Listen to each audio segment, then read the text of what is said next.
Good evening, everyone, and welcome to Quantum Spirituality on Dreamvisions 7 RadioNetwork.com, the show where past spiritual wisdom and present-day science merge to show us our future.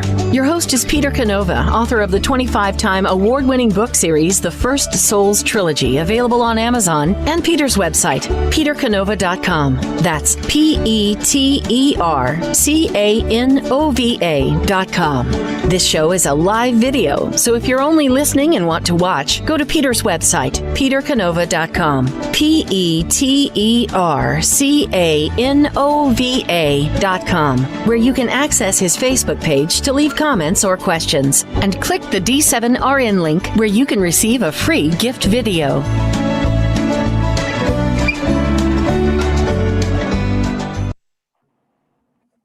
We're live. Hello, everybody. I'm Peter Canova, and welcome to Quantum Spirituality, the show where the past and the present merge to tell us about our future. And we have a very interesting guest on today, coming all the way from Africa. But before I introduce her, I want to dedicate this show to a special person. There's a family in Manhattan Beach, California, the Henderson family, who tragically lost their 30-year-old son a couple of weeks ago. I'm close to this family. It really is a wonderful family. Rick and Colette Henderson, and they have two siblings, remaining siblings, Chase and Morgan. These are great kids. They raised their family very, very well, and they were just a pride to their parents and to the community. And so I want to dedicate this show to Connor Henderson, and I'd like to let the family know that all your friends are certainly have you in their thoughts and their prayers. So with that, our guest today is Dr. Sally Adukwu-Bolujoko, PhD. She is an educator, management consultant, and she's a member of both the Nigerian National Council on Education and the Joint Consultative Council on Education. She owns 2 elementary and secondary schools. She frequently speaks at conferences and summits on education for the return of quality education in Nigeria's public schools. Since her retirement from the Federal Ministry of Education, Sally spends her time writing books and working as a leadership trainer. Now, she has also served as one of the advisors to the President of the Federal Republic of Nigeria. She was a member of the Presidential Task Team on Education, and she is currently the chairman of the board of the Federal University of Port Harcourt Business School, Port Harcourt, Nigeria. Sally worked as the chairman of the Enugu State Broadcasting Service, and she was the president and chairman of the Council of Nigerian Institute of Management, the largest professional body in Africa. And as a recognition of all the services that she performed for her country, President Ebele Goodluck Jonathan conferred her with the prestigious national honor of Officer of the Order of Niger. Now, Sally has written a book which is recently published, which is called Leading Without Title. And it's a very interesting book that I ran across. And, you know, Sally, actually, I call her Sally. She really is, I can tell you, she has a lot of titles besides PhD. But true to the name of her book, she prefers to be called just simply Dr. Sally. But Sally, perhaps, welcome, well, first of all, welcome to the show.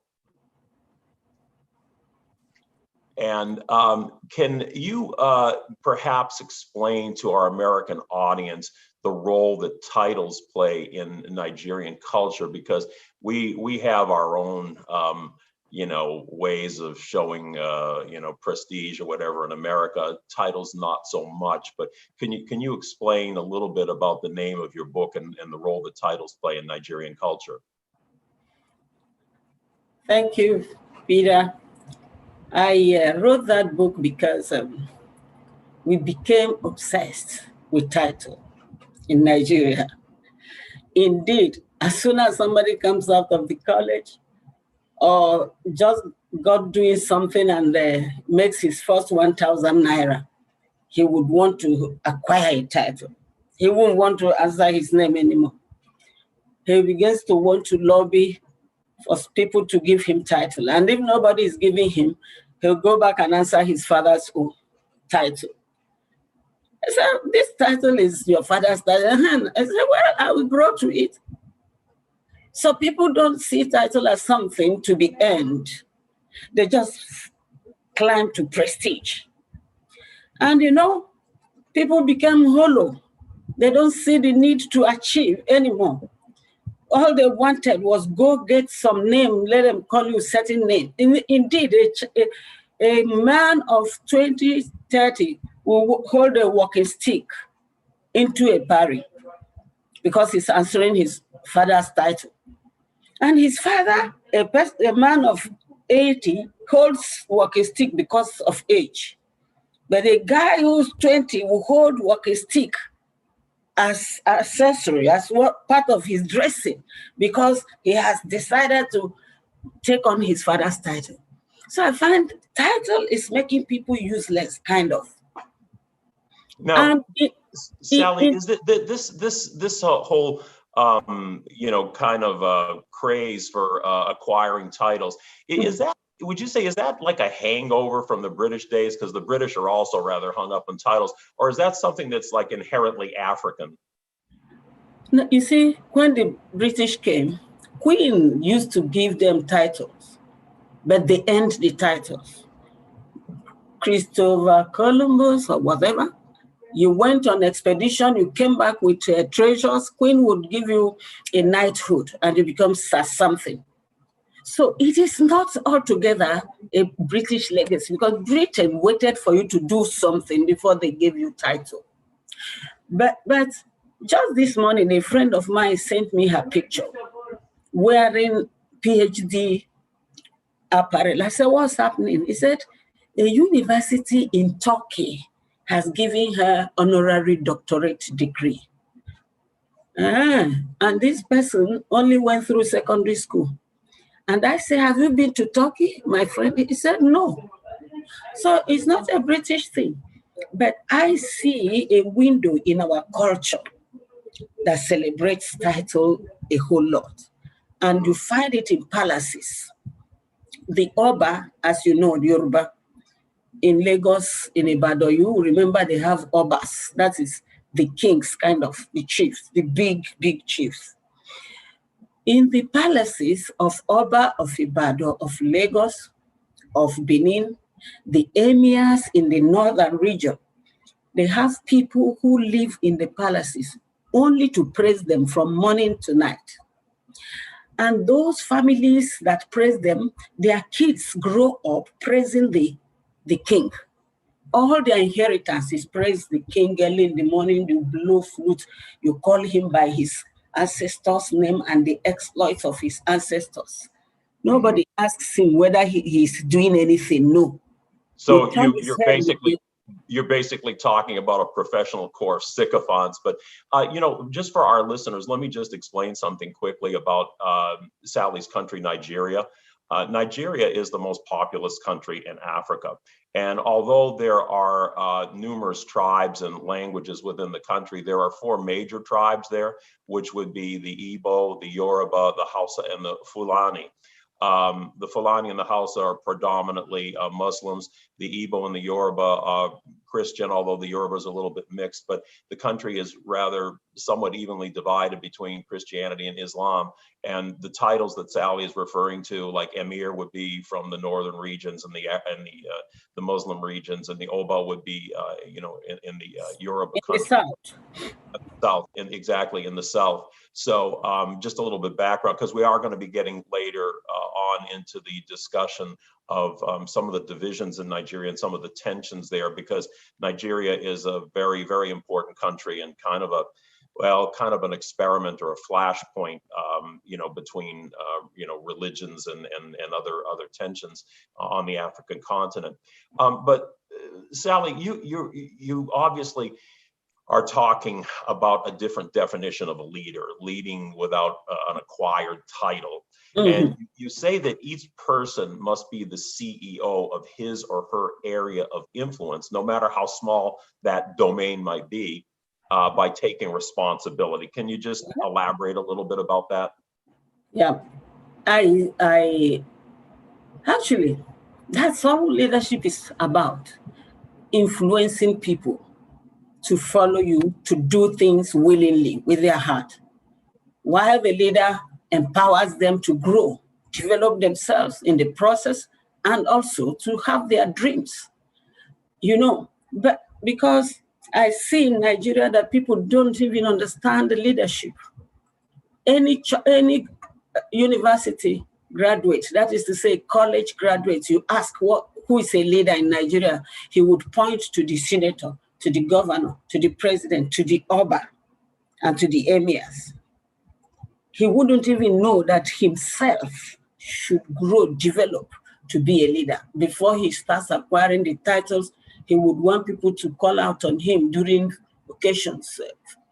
In functions in Nigeria, protocol takes all the time, because one man will have 10 titles and they must mention all of them if you want to introduce him, and we sit down there introducing people.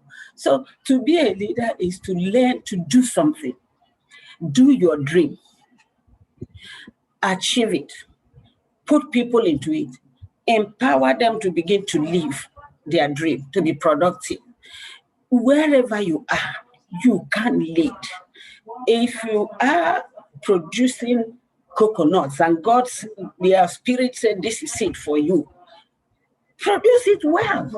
Develop people, pay them, and as you're empowering them, they will dream their own dreams.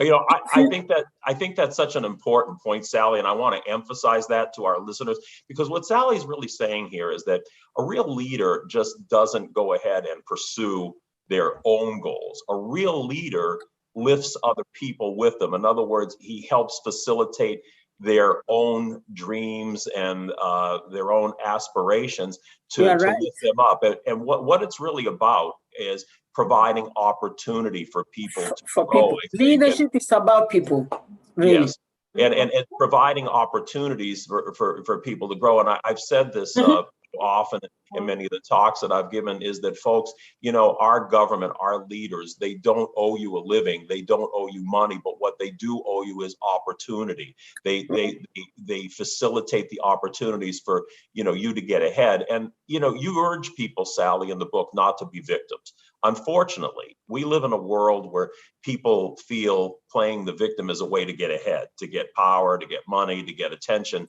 And at least in America, many of our leaders extol victimization to build their own political base for political gain. So what's your advice to counter this trap of victimization? Unfortunately, leaders these days like to manipulate people. Those leaders who haven't got much to give of themselves like to make people play victim. They like such people. They grow them, actually. So they have followers who will be always eulogizing them and doing their bidding. I want to say that every man should strive to know why they are on earth and pursue that reason for which you are living. Put it out into doing something.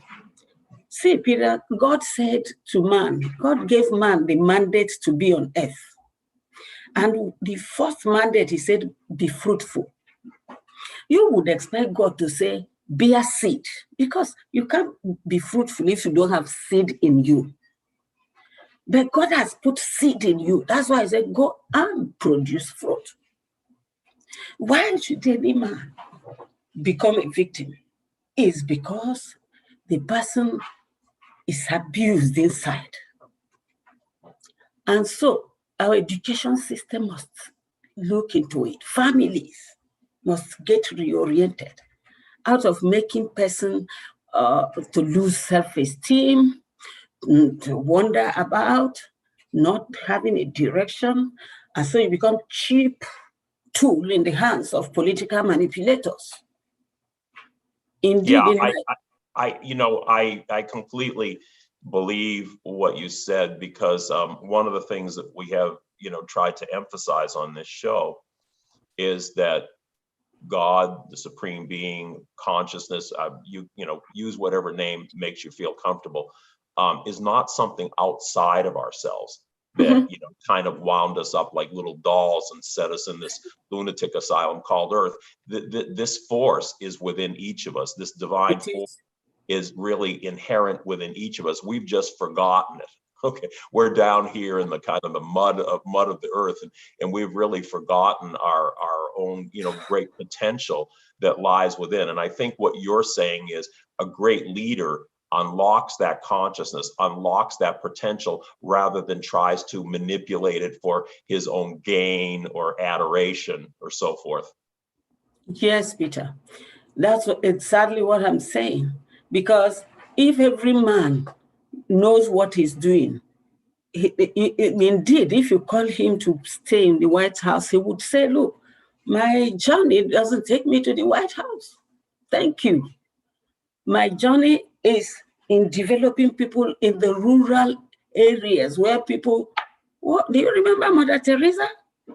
She abandoned title to go to slums to develop people, to help people.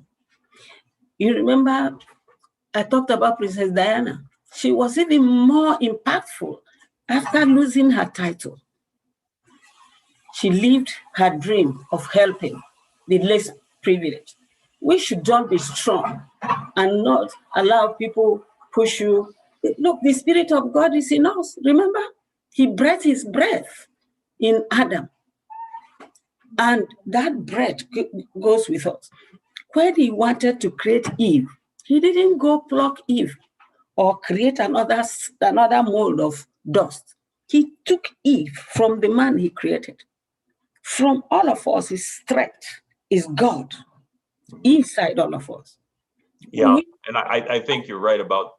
we have refused to look inwards. We look at people. The culture is deceiving everybody. You wake up, your father said, no, this is what we do in our family. You read, do this, take job, marry, you train your children, die.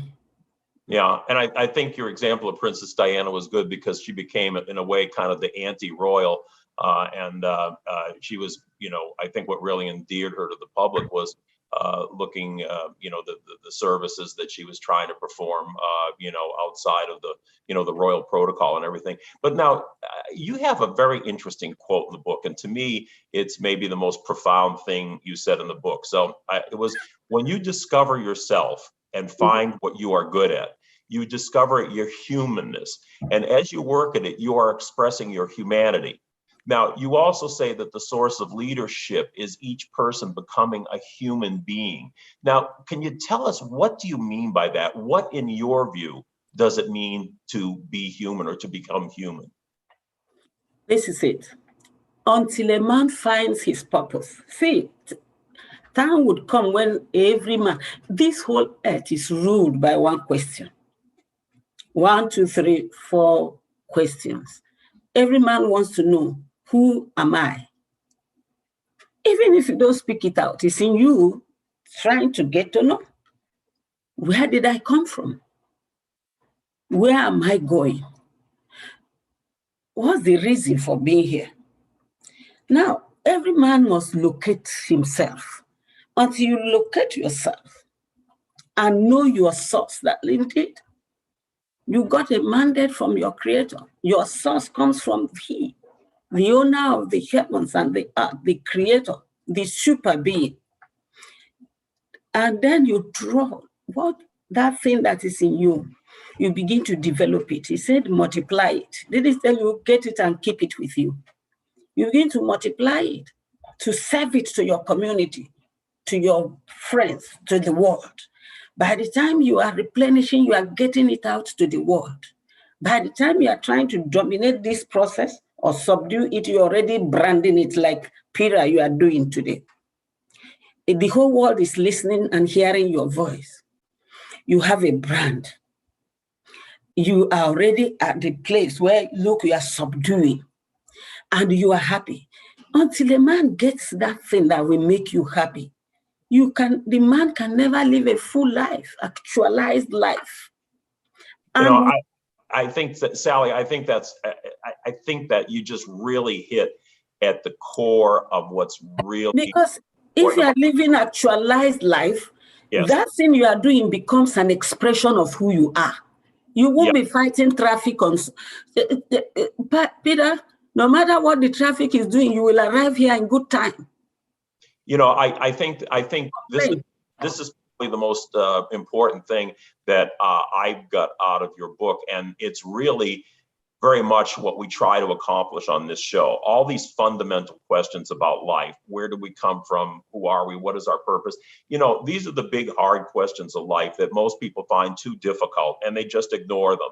And they go about their day-to-day business, and they kind of end up being blown around like leaves in the wind. Whereas what we're trying to do on this show, and I think what you're trying to do in your book, is to encourage people to examine the roots of their being, what it means to be human. We call it on this show quantum spirituality, awakening to consciousness, and trying to give people some of the background, both the scientific and the spiritual background, to try and answer these questions.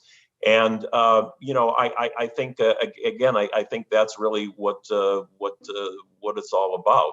So now I'm just going to say in about 30 seconds, we're going to have to go to a commercial break. Okay. And I hope people really paid attention to this last discussion and the points that Sally made, because to me, this is really what's critical. You can build your own castle, or you can live in the basement. That's really what it's all about. Because when you build that castle up of knowledge, of awareness, the things that Sally is talking about, you kind of get that panoramic view of the world, and you get a little bit of a better grasp on things. So, Sally, we're going to, I guess, shortly go to a commercial break just about now.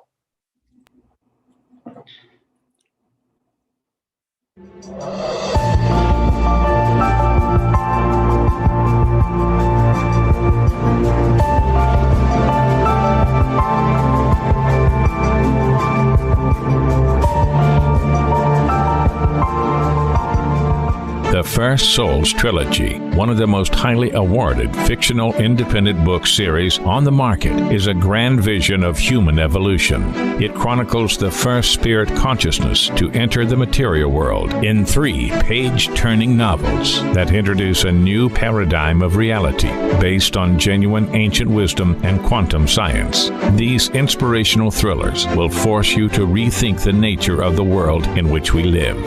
Visit thepetercanova.com website for information and ordering. In a world facing annihilation, a miraculous African nun rises to become the first female pope through a web of war, murder, and betrayal. Loved by some, hated by many, she becomes the deadly target of Islamic terrorists and her own cardinals as she introduces a new vision that will either save humanity or accelerate its destruction. 4 people must race against a nuclear holocaust to learn her astonishing secret. Pope Annalisa is available at petercanova.com, Amazon, and other online booksellers and bookstores worldwide. Why are we here? How can we be happy? Questions asked from millennials to boomers. Crappy to happy. Sacred Stories of Transformational Joy answers them using true stories of grit, grace, and love. James Redfield, author of The Celestine Prophecy, wrote in the foreword, "This book is a seminar about emerging truths and offers grounded solutions through the art of the comeback." Dr. Bernie Siegel, a contributing author, wrote, "Bodies die, but spirits spirits and consciousness survive and recycle. So grab some tissues, open your book, and prepare to cry and laugh till it heals. Crappy to Happy by Reverend Ariel Patricia and Kathleen O'Keefe Canavas. Available from Amazon, Barnes & Noble, and booksellers worldwide. How did life start on Earth, and why is there so much suffering? Are we living in a simulated reality like the characters in the Matrix movie? Do parallel dimensions exist alongside ours, influencing our experience? What are the mysterious dark energies that penetrate our universe? Peter Canova folds space and time to bring the twin bookends of ancient wisdom and quantum science into a single focal point, answering these and many other deep mysteries of the creation. Quantum Spirituality can be heard every Tuesday at 10 a.m. and 10 p.m. Eastern and 7 a.m. and 7 p.m. Pacific on syndicated Dreamvisions 7 radio network. See the show where past and present merge to show us our future.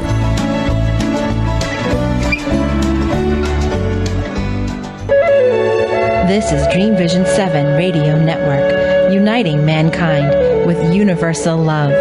Our shows are created from the heart, bringing each listener to a place of divine enlightenment. Breathe, relax, and enjoy. Let life flow.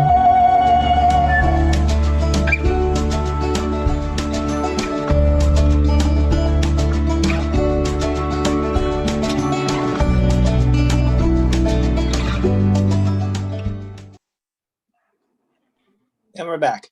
Okay, we are back with Quantum Spirituality and our guest today, Dr. Sally Bolujoko.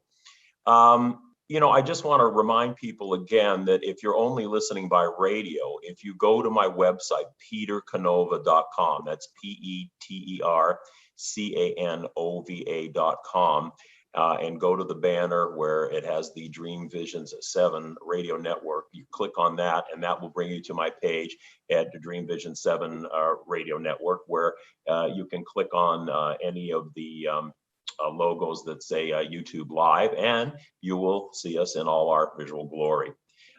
Anyway, we're back, Sally. And another thing that you said in your book, and incidentally, the name of the book, let me remind the audience, is Leading Without Title, Real Life Leadership Philosophy That Works. It's published by WeBe Publishing. And I believe, Sally, that would be available on Amazon and other outlets? Yes. Okay. Now, Amazon and Kindles. Okay, Amazon and Kindle, great. Now, another thing you said in the book is that success is determined by one's mindset or consciousness, not their circumstances. And you discuss ways to cultivate positive thinking.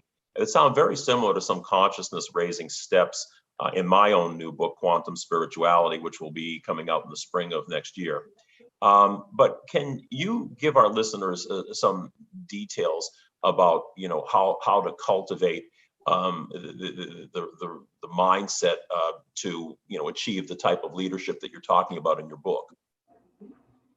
Mm-hmm.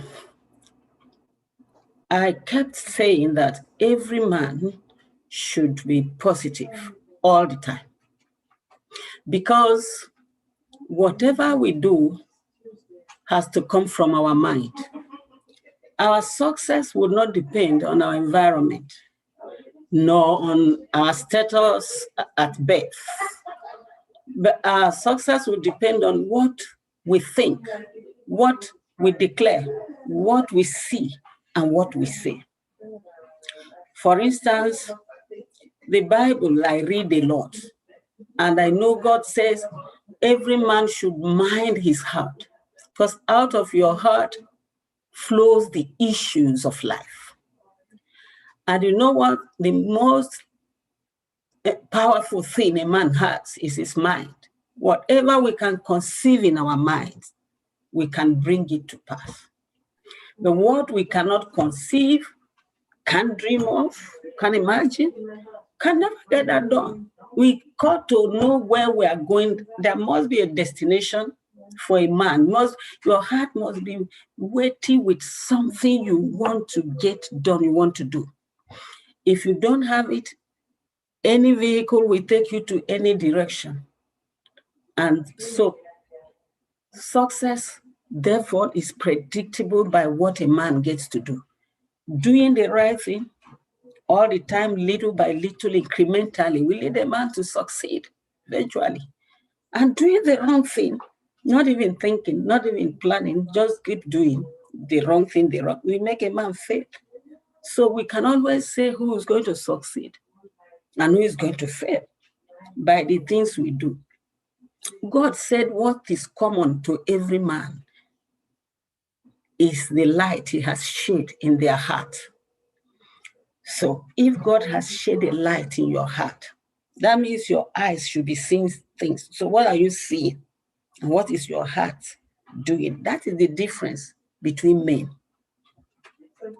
Yeah, and it's interesting because you come from a fairly devout Christian background, and in this country, some Christians, how can I say this? In the United States, we've seen a decline in those identifying as Christian, but a rise in those claiming to be spiritual.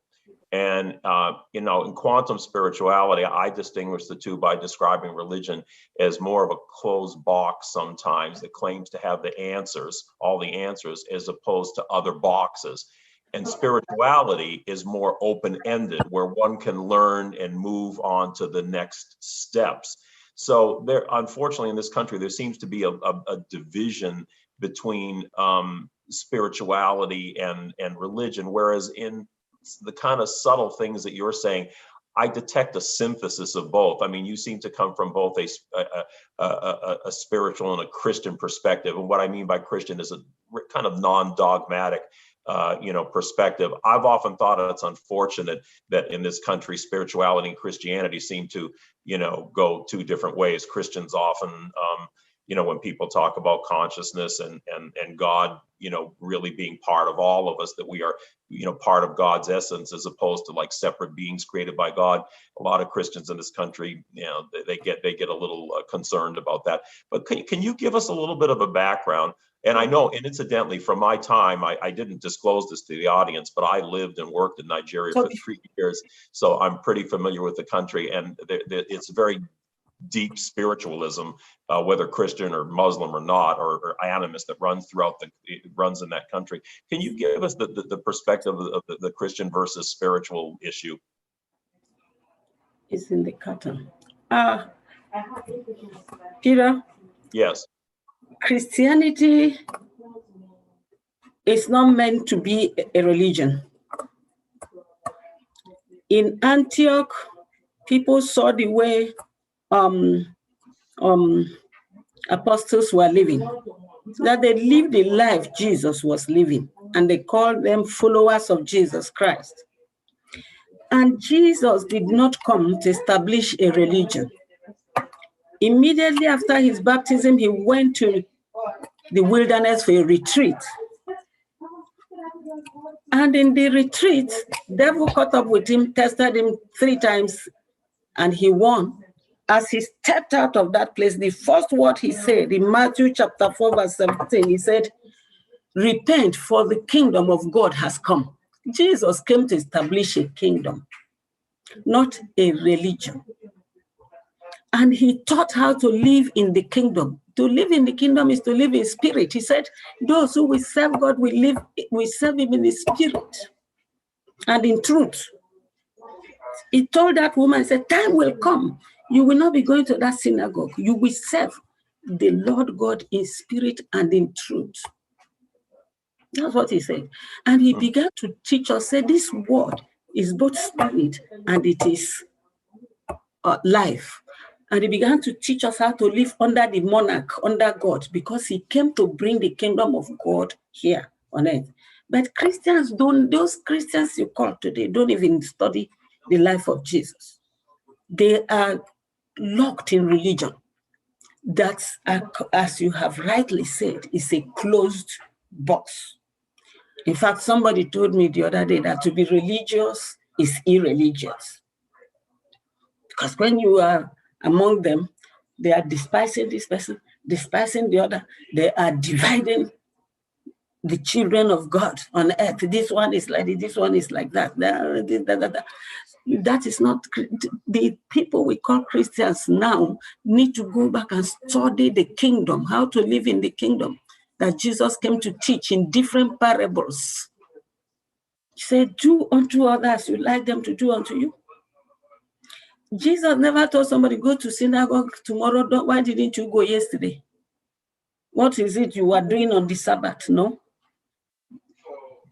Jesus said, whatever things that are right, whatever things that are pure, whatever things that are of good report, if there is any virtue in them, occupy your thoughts with those things.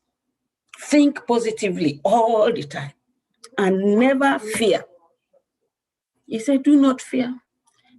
He said, fear is of the devil. That all the time we should have faith, believe in the being that created you. He has planned. He doesn't start creating until he has seen the end of it. He puts the end in the beginning. So whatever it is you have got to do, keep doing, because you know what? The person who created you looks at you with loving eye and will follow you until you succeed. In fact, his reputation is at stake with your doing. Your success is his desire. Go succeed there.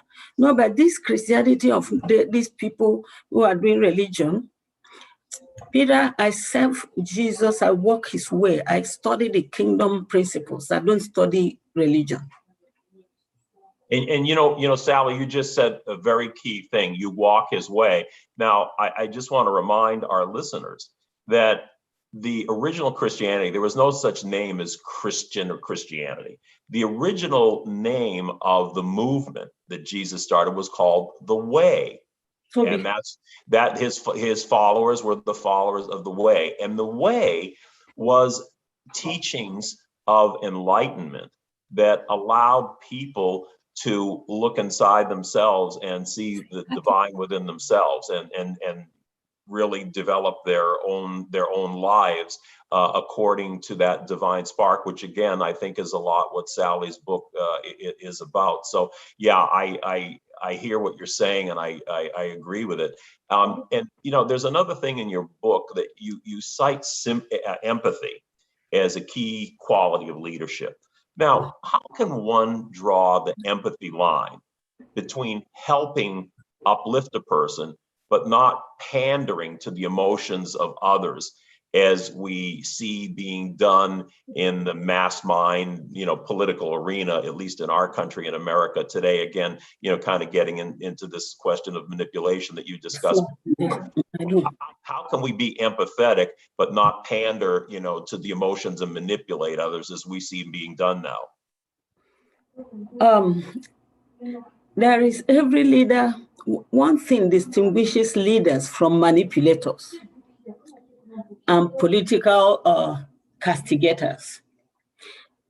That is love for the people.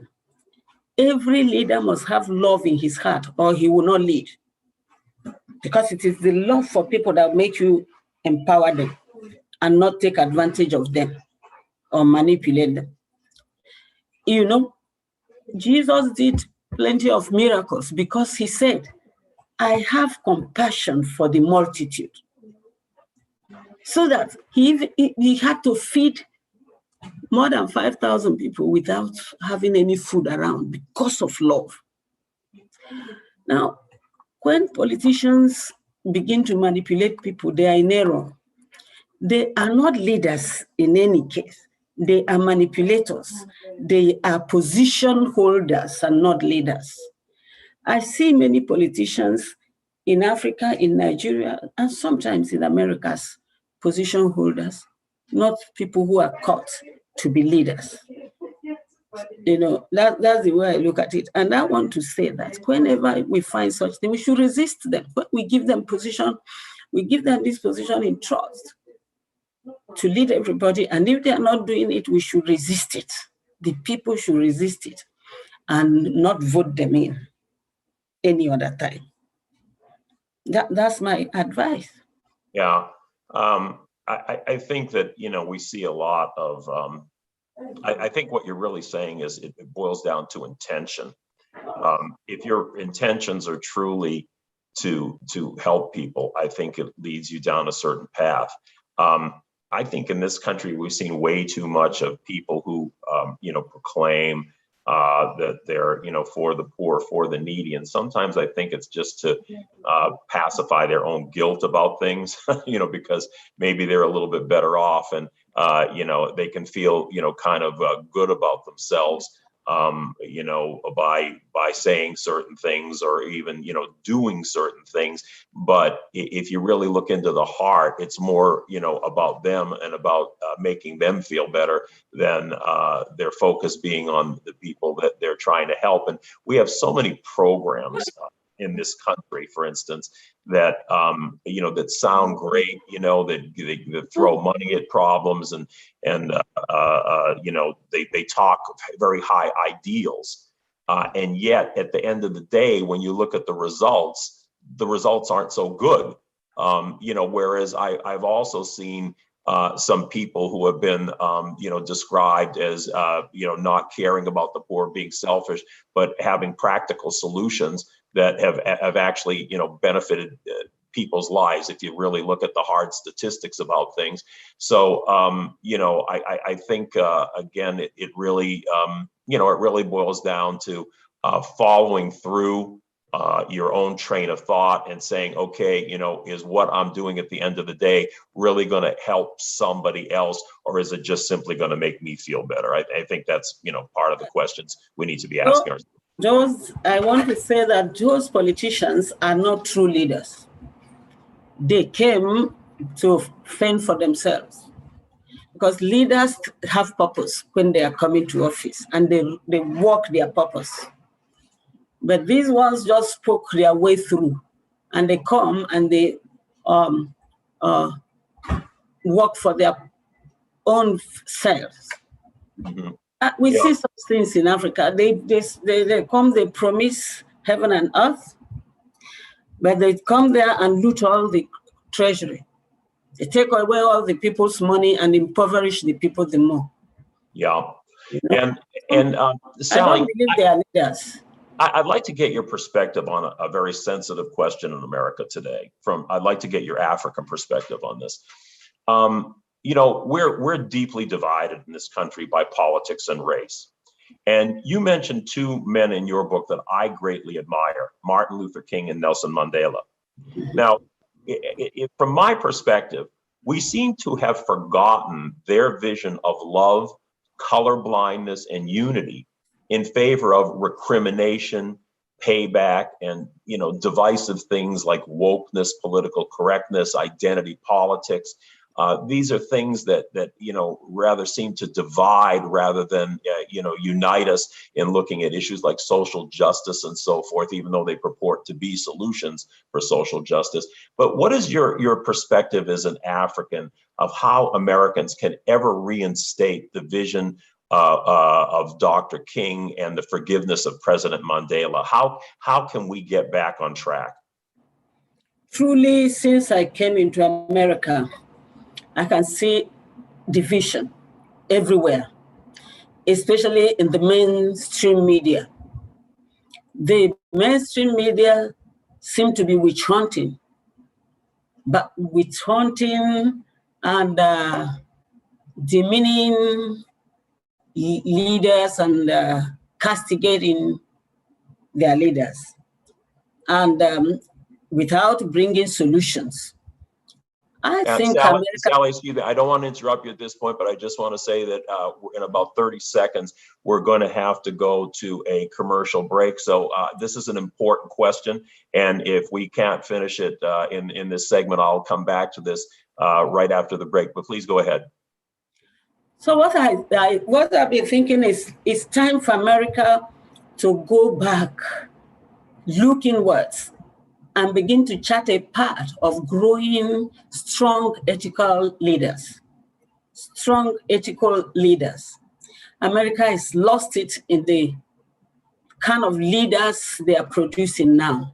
Think about your founding fathers and think about the leaders you have now you seem to know, as I know, that there is need to go back and do certain things differently. Okay, at this point, we have to cut for our commercial break. Please stay with us. We will be back shortly with Quantum Spirituality.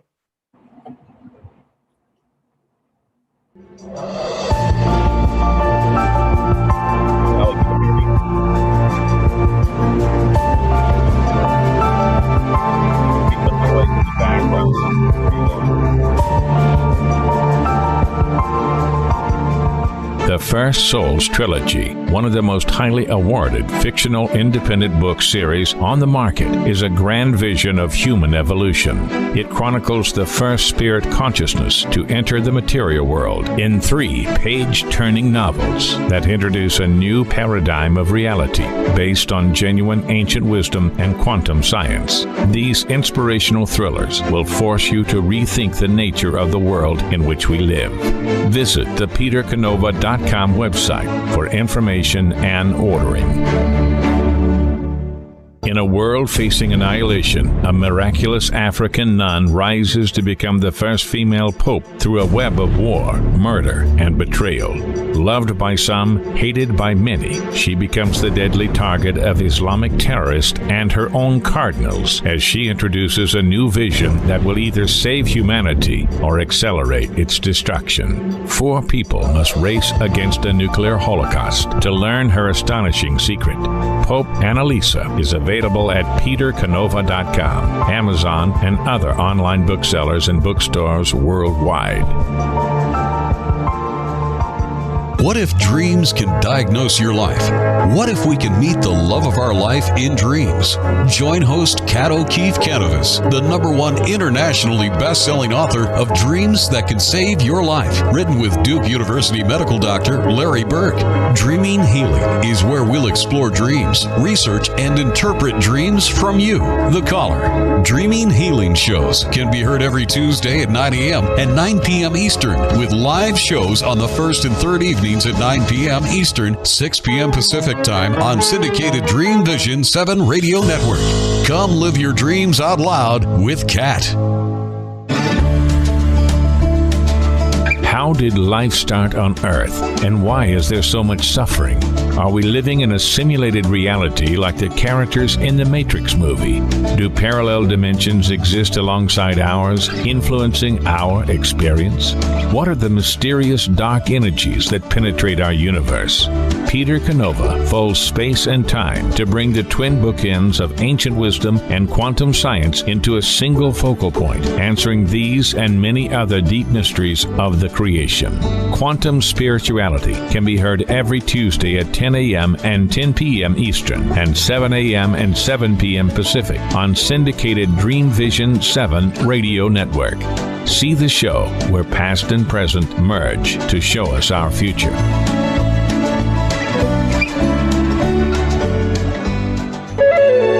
This is Dreamvision 7 Radio Network, uniting mankind with universal love. Our shows are created from the heart, bringing each listener to a place of divine enlightenment. Breathe, relax, and enjoy. Let life flow.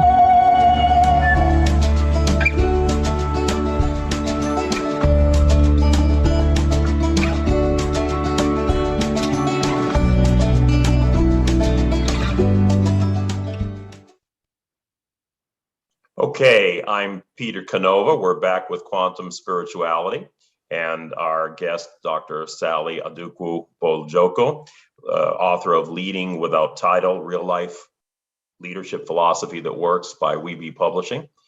And Sally, we kind of got interrupted with an important question.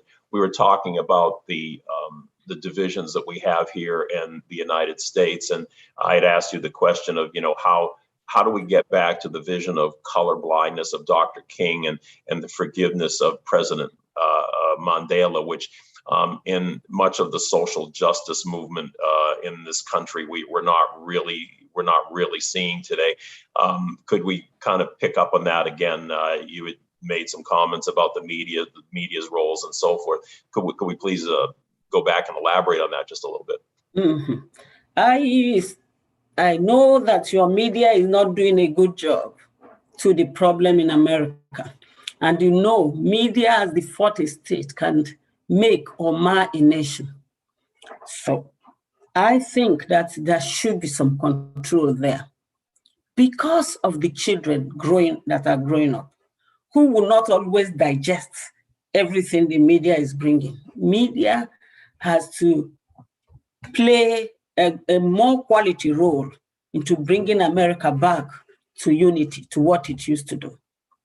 2, America should assess her journey so far and find out where they are missing it, because the values of the forefathers, the values that created Martin Luther King, the kind of values that created Mandela, they are eroding, both in America and in South Africa.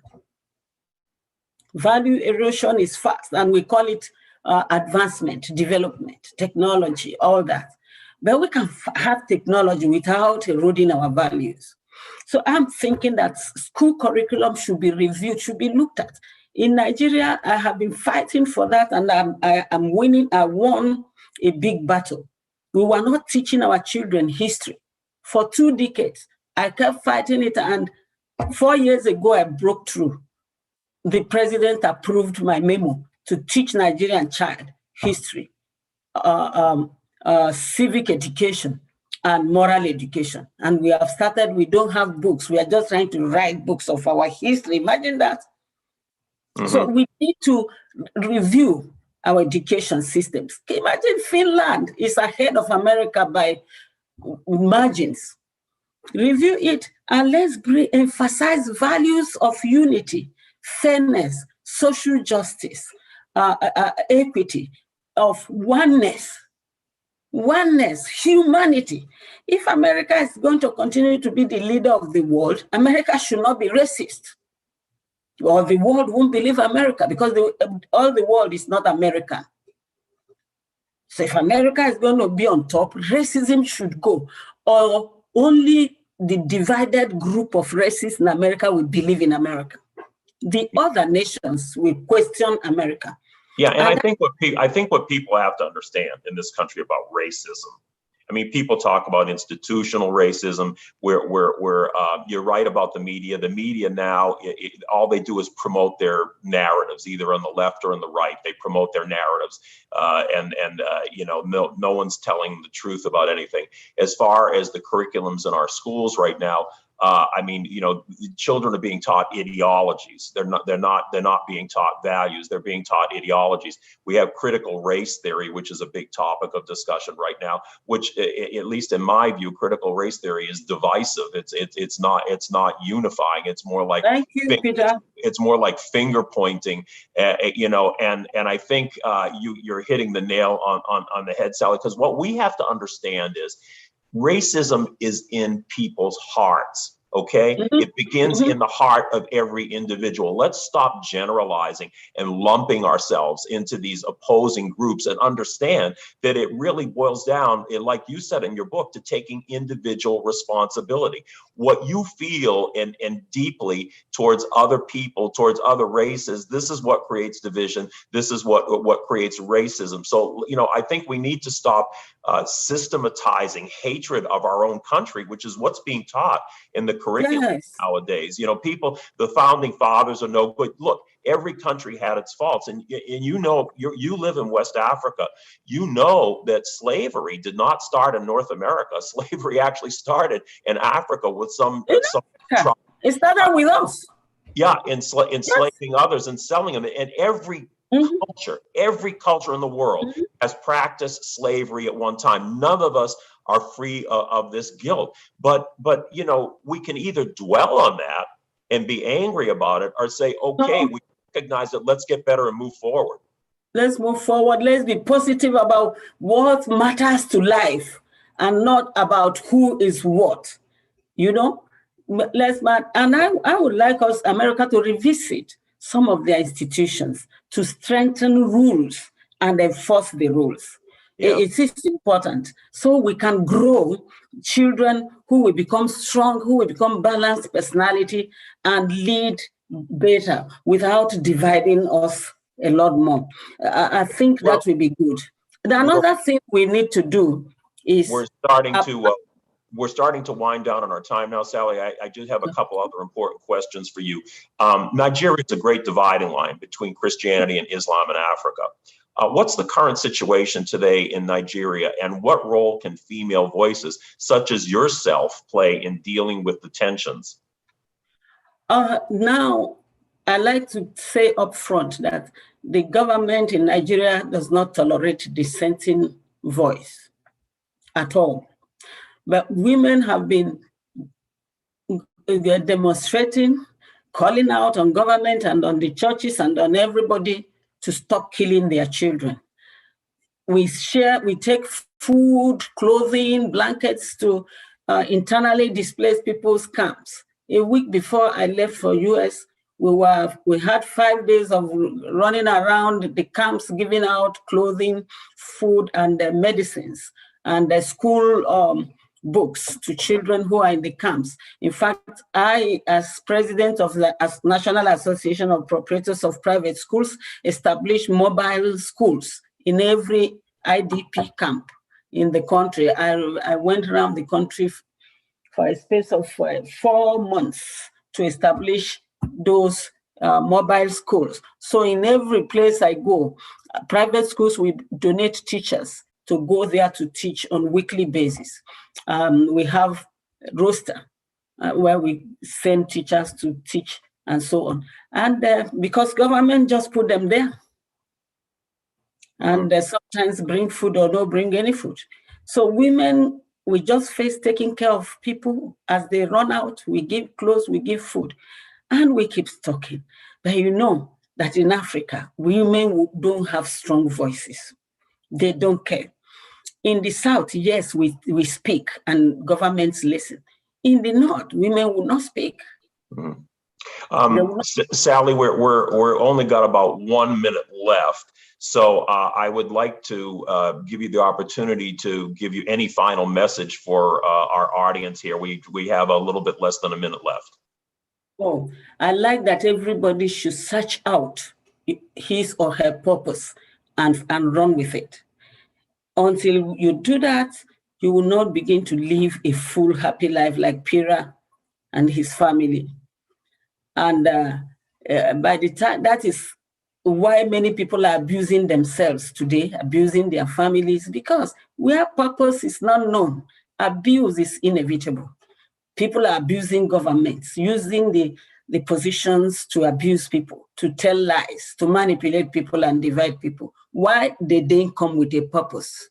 They shouldn't be in the seat at all. On that note, Sally, I would like to thank you. Sally Bolujoko, Leading Without Title. Please look for it in your bookstores. Thank you again. Goodbye, everybody. Bye.